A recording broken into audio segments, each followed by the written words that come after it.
Последниот извештај на економист кој се однесува на демократија, на индекс на демократија, Македонија ја става со Папуа, Нова Гвинеја и со Лесото на тој ранг на демократија. Демократија со недостатоци е преводот. Да, многу интересно е што сме во група со овие држави. Инаку индексот на демократија кој го прави економист има политички контекст во него, односно ја мери демократијата, учеството на граѓаните во самата власт, работата на избраната власт, односно ги мери, да речам, непосредниот и посредниот принцип на демократија, односно владењето. Во себе има 5 категории кои се мерат, односно изборниот процес и плурализмот, кој има 7,83 оценка, граѓанските слободи со 7,35, функционирањето на владата со 5,71, политичкото учество 6,11 и политичката култура 3,13. Поразителна. Поразителна. Значи од 60 индикатори, најниско сме оценети во овие 5 категории во политичката култура, 3,13 и во функционирањето на владата 5,71, извинете. Инаку, што се однесува до индексот, односно до бројките, се она што е под 6 се смета за хибриден режим, односно е под ниво на секаква демократија, а ние со последната оценка од 6,3 која е групна, 6,03 која е групна, и е помало од претходната 60 оценка, веќе сме на граница со хибриден систем. Да. И потоа одат авторитарен режим. Да, авторитарниот режим е на најниско ниво, односно тоа се смета дека е некој вид на диктатура. После авторитарниот режим доаѓа несовршената демократија, односно, извинете, авторитарен, да. Прво е хибриден, па авторитарен. Така, прво е авторитарен, па хибриден режим, несовршена демократија и... прво мислам од доле нагоре.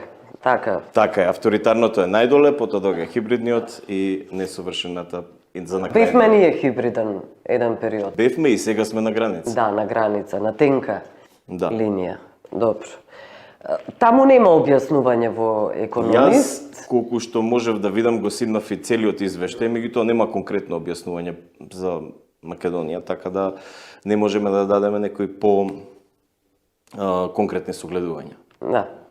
Добро, но вие ги имате вашите согледувања, кои беа неодамна објавени. Индексот на Македонија е повторно на половина. Оценката од 100 имаме оценка 42.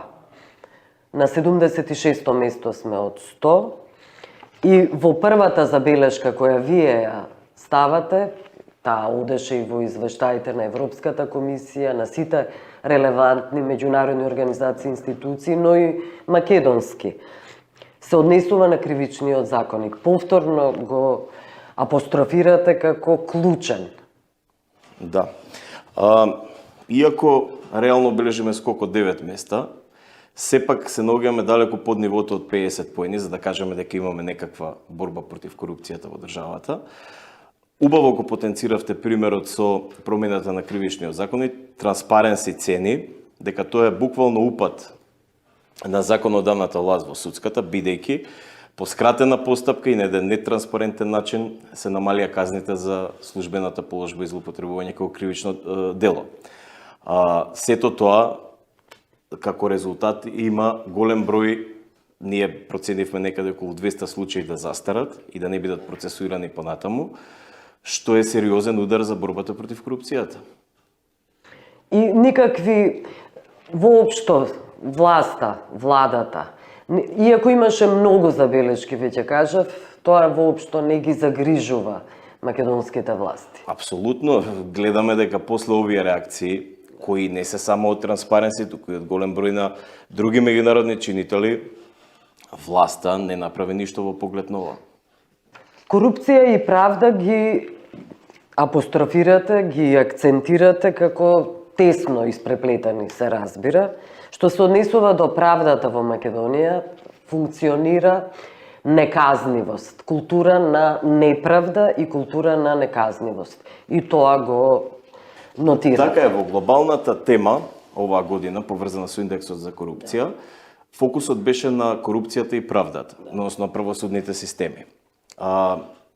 Корупцијата кога ќе влезе во правосудниот систем се резултира со неказнивост. Дополнителен проблем е што голем дел од одлуките не имаат недостатоци и сето тоа оди преку оној систем се враќа од апелација назад, оди до Врховен суд, после пак повторно се враќа, значи користат оние сите правни лекови за на крај сето тоа да се пресметува во периодот на застарување на делата и голем дел од делата да бидат застарени, а голем дел од нив и не се процесуираат од обвинителството.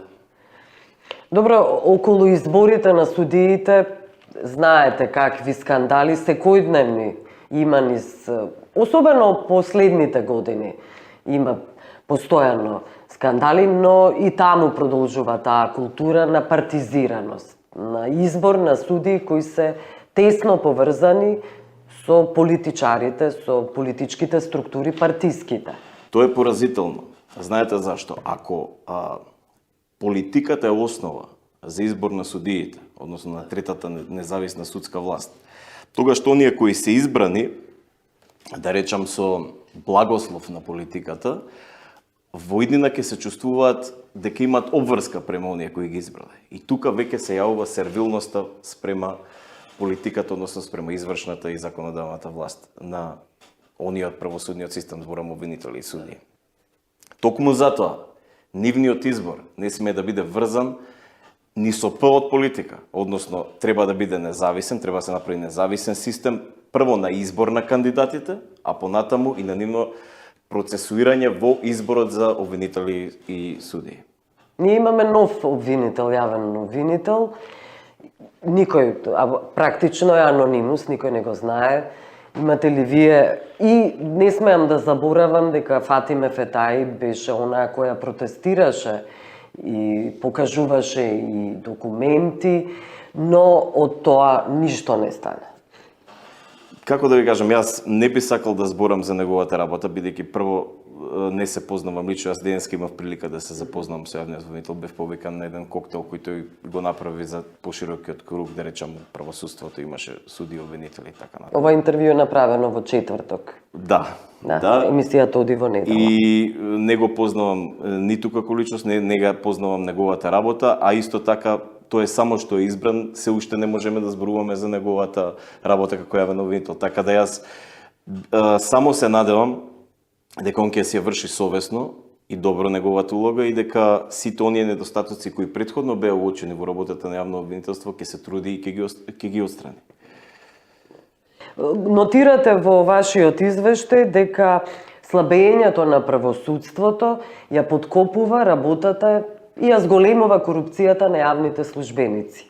Би го поврзала тоа со естонскиот случај, со амбицијата на македонските власти да ги дигитализираат целата администрација, но е неуспешен проект, воопшто не ни започна. Па да, значи немам премногу информации со овој проект за дигитализација, меѓутоа секако дигитализацијата на работата на јавните службеници или она што е поврзано во нивниот сектор ќе донесе за поголема отчетност и транспарентност, бидејќи она што е запишано во тие електронски системи ќе може понатаму да биде предмет на анализа. Да. Добро, имате тука оценка, односно заклучок, препорака за да се стави крај на корупција, на културата на неказнивост, на неправда, треба владите да дадат на правосудните системи, како велите, независност, ресурси, транспарентност, потребни за ефикасно, ефективно казнување. Како тоа да го направи власта? Еве, пред нови избори имаме, значи, за неколку месеци нова влада. Така, значи, за едно правосудство да функционира како што треба. Најпрвин му треба независност, односно треба да биде ослободено од секаков политички притисок и било каков друг. Втората работа што му треба е да има доволно ресурси, односно да располага со, како да кажам, со средства, да располага со човечки капитал, односно со луѓе кои што ќе вршат работата, да располага со службеници кои што ќе можат да им помагаат на судиите, јавните обвинители да вршат својата работа. Сето ова бара во примарната своја структура бара средства и бара интегритет на чинителите од политичкиот систем. Интегритетот се гледа во тоа да не се мешаат во работата на судовите и јавното обвинителство, а средствата треба буџетски да се одобрат за овие да можат да функционираат нормално.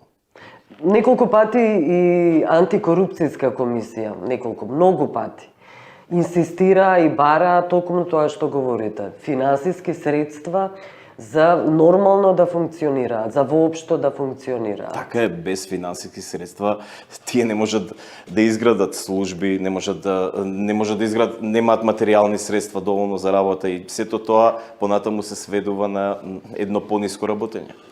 Околу црните листи ме интересира, има голема дебата колку треба, како треба законски да се регулира и во Македонија. Кој е вашиот став? Дали функционерите, она што беше иницирано од власта, треба да престанат да работат и треба воопшто истраги во Македонија нема. Се едно што имаме црни листи низ децениите. Црните листи на владата на САД како такви, јас кажав и порано, се стварно една индиција дека постои нешто со тие луѓе кои што се ставени на црни листи. Меѓутоа, дека тоа треба да биде ставено на едно повисоко ниво, постои секогаш опасноста на нарушување на интегритетот на системот, нашиот систем, зборам како држава. Треба да се најде некој среден модус, каде што овие црни листи ќе бидат како допрен глас за понатаму обвинителството и судството да можат на основа на овој глас да спроведат процедура домашна и да излезат со резултати на крај, да видиме дали и зошто се тие луѓе ставени на црната листа. Но зошто да чекаат да дојде до допрен глас, да дојде до извештај од друга држава, во случајот од Соединетите американски држави, зошто сами не иницираат истраги каде што има очигледна корупција и криминал. Јас колку што знам има односно наводи. Така за злоупотреби. Има голем број на кривични пријави кои политички чинители, други граѓански организации, други субјекти ги поднесуваат до обвинителството. Зборам за високо профилирани случаи каде што високи чинители од политиката и другите области се инволвирани односно постои индиција дека извршиле кривично дело. Меѓутоа, зошто обвинителството не ги процесуира, би требале да ги прашате нив.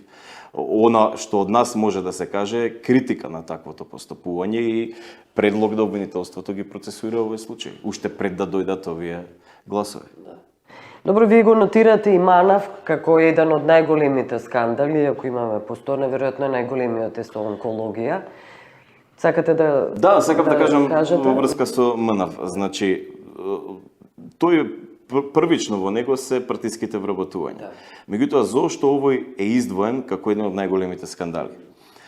Таму синдикатот, значи, собра храброст да се побуни против овие партиски вработувања. И нападот на тие луѓе од синдикатот всушност беше напад на таа светла точка која се јави во тој момент за борба против партиските вработувања, особено пред изборите. И токму затоа овој случај има посебна важност и затоа ние го издвоивме. Она што се случува со онкологија, знам дека се поднесени кривични пријави, меѓутоа се уште немаме никакви информации до каде се тие кривични пријави и не би можеле да ги коментираме во ова. Нема ни информации за истрагата, да. Но околу Манав само да се задржам. Иако имаше скандали, неодамна беше преку ноќ, всушност за време на викенд беше објавен оглас за поранешниот директор, кој беше вработен како сметководител. Да. Зошто не ги допираат ваквите извештаи во овие критики? Па да, еве, конкретно заради тоа што повторно има култура на неказнивост. Така е, конкретно оваа ситуација, вработувањето негово како сметководител, ние го имаме и во последниот барометар за корупција, како издвоен случај за нешто што навистина представува многу чудна околност која може би во своето не знам, каде што има индиции за одредена корупција. Последниот барометар да. Во фокусот ги има корупцијските афери во последниот месец, се однесува на јануари. Овој се однесува за месецот јануари, за февруари се уште не е излезен, да. Еве, например, во рубриката Матни настани, ја имаме дека антикорупцијска ќе дополни иницијативата за кривичното дело за Трансмет. Исто така, дека Државната комисија за спречување на корупција ДОЈО ќе достави анализа за склучувањето на договорот за градба на коридорите 8 и 10Д за Бехтел и ЕНКА. Исто така имаме, ова е многу интересно, дека директорот на Агенцијата за филм упорно ги крие документите како се делат државните пари за проекти. Значи, тоа е се уште матна ситуација. Имаме и Тој беше разрешен во меѓувреме. така е, имаме и неколку други матни случаи, да ги кажем. Исто така, во последниот барометар се дава дел се објаснува индексот на корупција, за перцепција на корупција, за кој сега зборувавме. Понатаму, МНФ исто така присутен повторно. Значи, тоа се настани кои можат да се симнат од страната на Транспаренси. Овој барометар е достапен. Властите ги читаат ли вашите извештаи? Јас се надевам дека ги читаат и дека ќе има некаков ефект врз нив. До сега немаше, но Да. пред вас е и пред нас е времето. Ви благодарам за овој разговор. Ви благодарам и на вас.